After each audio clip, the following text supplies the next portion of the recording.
Just as I'm trying to have a little bit of chill with my video games, there's another outrage happening towards Catherine. I was planning to do an uncapped review on this game, at least the Catherine Classic version of the game, but the PC version really needs a lot of fixing on the frame rate. The game is great, I've beaten the game, but the frame rate is all over the place and it might hamper your experiences. I think they've patched it, I don't know, I haven't checked, but if they did, it's a great game and I do recommend it. Still, the remake of the game Catherine Full Body is going to be released this year worldwide at the beginning of September. The game is already released in Japan and there are already tons of outrage regarding one of the endings of the characters. I'm gonna get to that later because there is a lot of context that needs to be explained regarding this entire controversy. The discussion for this particular ending is going to have a bit of spoilers, so if you don't want to be spoiled on one of the endings of Catherine Full Body, then please leave the video. And for those of you who are still staying, this video is brought to you by my wonderful subscribers, patrons, and donators. You can donate to me through various means and support this channel, links down below. Now, I did a video on an outrage towards Catherine, but I didn't talk about the outrage towards Catherine that much in that video, mostly because it's been years since I played and watched the game on YouTube later, and I simply forgot about it. Now that I played the game again and my memories were fresh, I do want to recap what happened in that video. The outrage towards Catherine is nothing new. In fact, the outrage towards Atlas games in general is nothing new. It's been brewing for a while within the progressive sphere and the LGBT community, mostly because of the mishandling of the portrayal of a lot of the LGBT characters in the game, or characters they perceive to be LGBT. I think this is about as good a time as any to revisit the most famous article that talk about this particular topic, which is this one from Waypoint. Atlas, we haven't forgotten your mishandling of LGBTQ characters. I love how the title of the article sounds like a threat. We haven't forgotten your horrendous crime against humanity, Atlas. We haven't forgotten how you portrayed these characters because they are offensive to the LGBT community. The article even starts with a content warning that says, transphobia. I have tried my hardest to convince these people that the content that they're talking about specifically are not transphobic at all. But since I am not trans, I don't get to say which content is offensive. It's trans people who gets to do that. If you keep getting offended for stuff that's incredibly benign to pretty much every normal human being on planet Earth, you are painting the picture that the people on the LGBT community are the most fragile, overly sensitive, and easily broken individuals that everyone else has the displeasure to interact with. Okay, fine, I can't tell you what offends you or not, but I can definitely tell you what makes people homophobic and transphobic, and these games certainly ain't it. I played all of these games that you talked about, and the Persona series is the series that got me into JRPG, and I'm still cool with LGBT people. None of these games give me the message, hey, trans people and gay people are bad. You know what does? You getting offended by these games, because it tells me that I, and I think everyone else, should never associate with people who are easily offended like you. Your outrage perpetuates more homophobia and transphobia than this game ever could. So let's examine Waypoint's article and see what they consider to be transphobic. Well, these transphobic scenes that they talked about are very minor and very small that I honestly didn't even know existed because they're so forgettable. The article mentioned a scene from Persona 2. It's apparently a scene where a character responds to a trans male by saying, "She looks cute." I have played Persona 2 and you know what I remembered the most from that game? The fact that I can kill Hitler. I don't remember anything about the scene mentioned in the article because it's so minor that I don't remember it existing at all. How can this minor scene that I didn't even know existed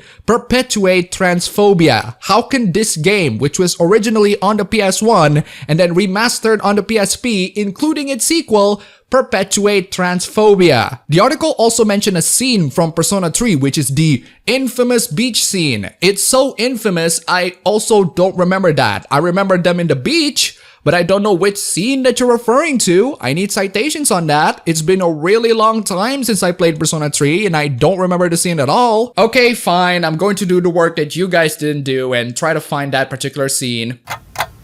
Well, it didn't take me that long because there's only one beach scene in the entire game. It's the Operation Babe Hunt scene where the three guys are challenged to pick up chicks on the beach. One of the chicks turns out to be a male and Junpei exclaims, "You mean she's a he?" Now, yes, that scene appears to be pretty offensive, but then again, Persona 3 was released in America in 2007 and Fest was released in 2008. Cut them some slack, guys. Also, the portable version removed that piece of the dialogue, so yeah, rejoice for those who demand censorship. And even if this game was released in 2019, this trans person is attempting to trap the three boys into hanging out with her without disclosing that she's trans. I don't know about you, but not disclosing the fact that you're trans to three guys who are obviously straight and interested in cis women is a pretty dick thing to do. Pun very much intended. Then the article mentioned instances of gay panic in Persona 5. I think I know the scenes that the writer is referring to. They're referring to that time where Ren and Ryuji first enter Shinjuku, and Ryuji got cornered by two very obviously gay guys. I remember that scene because it was funny, and they did it twice again in the beach later. But what these people don't understand about that scene is the butt of the joke. The scene doesn't say, "Oh no, gay people are horrible." The scene says, "Haha, Ryuji the straight guy is being cornered by a bunch of gay guys." The butt of the joke is Ryuji the straight guy. Not these two gay guys, it's Ryuji. You just deliberately misrepresented the scene to perpetuate the narrative that Atlas hates LGBT people. But a lot of these scenes mentioned were woefully misunderstood, so incredibly insignificant, and they're done in times where being progressive isn't a thing. And now we get into a scene that becomes the main topic for the video. This is a minor spoiler for Catherine Classic. It won't ruin anything major, but it will definitely spoil a surprise for one of the characters. So if you don't want to get spoiled, please leave the video right now. In the game Catherine, Vincent is a regular to a bar named Stray Sheep, where another character named Erica is a server who supports him at every turn. Now throughout the game, the men who are going to the bar are experiencing nightmares, and they also have some form of relationship issues. And despite being established to be a woman in the game, Erica somehow also has that dream.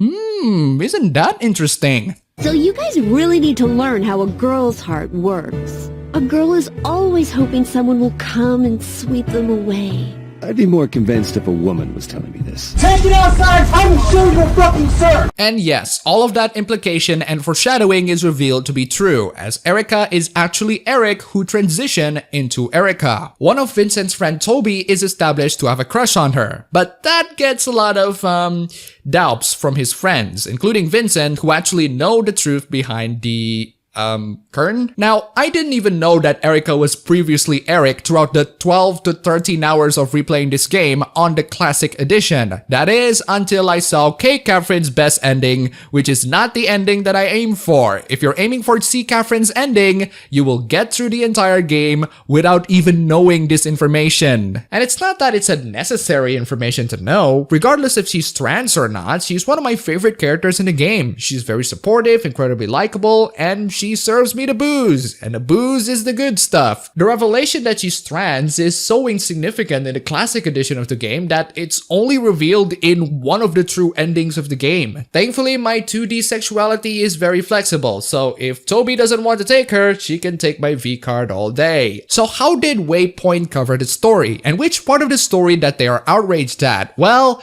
they are mad because the friends around Toby are snickering and not wanting to reveal the truth. Toby feels disgusted at the reveal of her trans status, and his friends laugh at him. His attraction to the trans woman is embarrassing and gay. Let me make this very simple for you, writer of Waypoint. Laugh at him, as in Toby was the butt of the joke. Not Erica, not her previous identity, it was Toby. He was the butt of the joke. And if you need me to explain why it's funny, 1, I'm legitimately questioning your sense of humor, and 2, he's a straight guy who is interested in cis women and he's dating a trans woman. He's being tricked into thinking that she's cis, which again is a really dick move, although it's mostly his friends that are being a dick to him. I don't see why this and the Persona 3 example are offensive when the butt of the joke is the person being tricked. Again, I love Erica, she's a great character, Atlas couldn't have handled her any better, but thanks to her tricking Toby into believing that she's a cis woman, okay, it's mostly the friends tricking him into believing that she's a cis woman, that automatically makes her a bad character? That automatically makes her a terrible depiction of trans women because she's doing an action that you don't like? The entire reason why people call this and the Persona 3 example transphobic is because they portray trans women as people who trick men into believing that they're cis. Is it a terrible thing to do to strike cis men? Yes. Does every trans woman do this? No, I don't believe so. Did I get the impression that every trans woman do this from playing these two games? Definitely not. I don't base my worldview on these video games. I think every normal human being on planet Earth doesn't base their worldview on video games. But forgive me, a cis man, for having an opinion about trans people. I am not allowed to do so, and everything that I say is wrong by default, right? But to be fair to you, there is one thing that Atlas did that I would consider to be, well, I wouldn't say transphobic, but it is pretty rude. Dead naming Erica in the credits? Not cool, Atlas. Not cool. Thankfully, they fixed that in Catherine Classic, but it was 2011. Things weren't as progressive back then, so give them some slack. They're not actually hating on gay people or trans people. They have nothing against the LGBT community. It's not a conspiracy, and these games are not going to kill trans people or encourage people to kill trans people. That's a really paranoid thought to have, and yes, by the way, people actually thought about that. If you actually legitimately think that the depiction of these trans women in these video games will make cis people or whoever to kill trans women in real life, you actually need psychological help. You are suggesting that very minor and insignificant scenes that you cited in these games will cause people to have a hatred towards a marginalized group and decides to murder them out of the blue. There's something wrong with your worldview if you think that people on average can be this easily manipulated. And speaking of easily manipulated, yes, this entire thing does screams like projection. Now, I wouldn't say that this is exactly the same as saying video games cause violence. I would say that this is much worse. At least the video games cause violence narrative is talking about a very general theme and not very specific, easily forgettable scenes. But that was just a summary of the previous controversy. What's the controversy now? Well, it is also based on a misunderstanding. To put it short, there's an ending where C. Catherine goes back in time to make everything better. And one of the things that she did is to make Eric to never transition. However, there is a strong implication that he will eventually transition in the future, with him holding Toby, saying that the angel that he's looking for might exist in the future somewhere around. So, yeah, that's it. The outrage is because people don't like the idea that C. Catherine goes back in time to prevent Eric from transitioning and how that is supposed to make things better. I can see why people are pissed. I mean, going back in time to convince a trans woman to never transition because it would be better for her is a pretty big oof to me. If it's established that she's actually not happy to become trans, then maybe there is a case for that.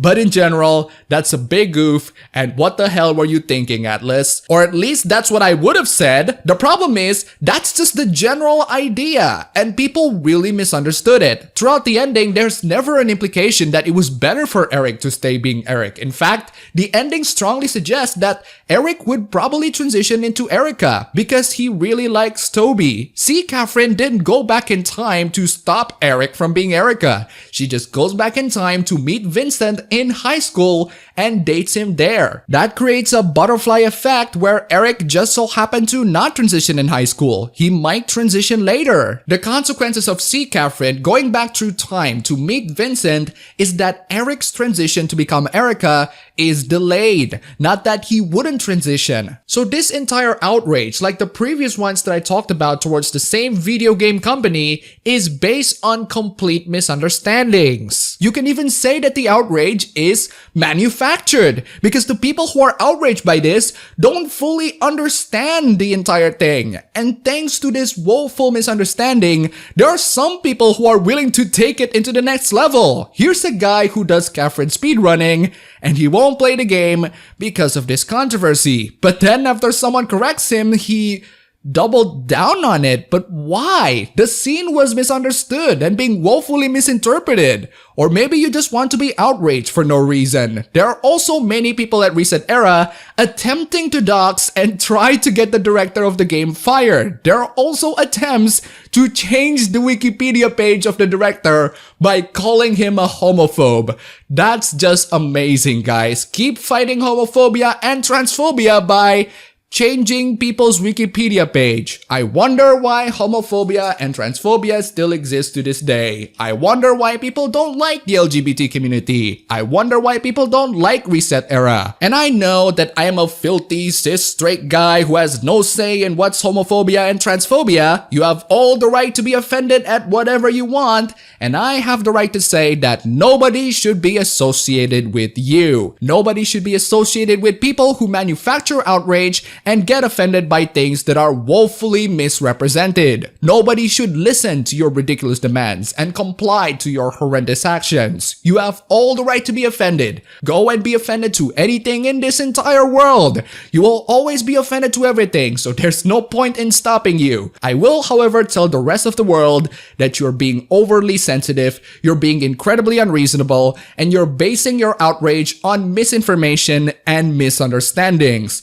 some of which you double down despite being wrong. Nobody should make decisions based on your outrage because they are unreasonable, based on misinformation, and you don't bother to correct yourselves. That's it. I'm done. I can't wait for full body. That's all for the video today. If you like this, you can go ahead and click the like button and subscribe for more. If you wish, you can donate to this channel. Links down below. And thanks for watching.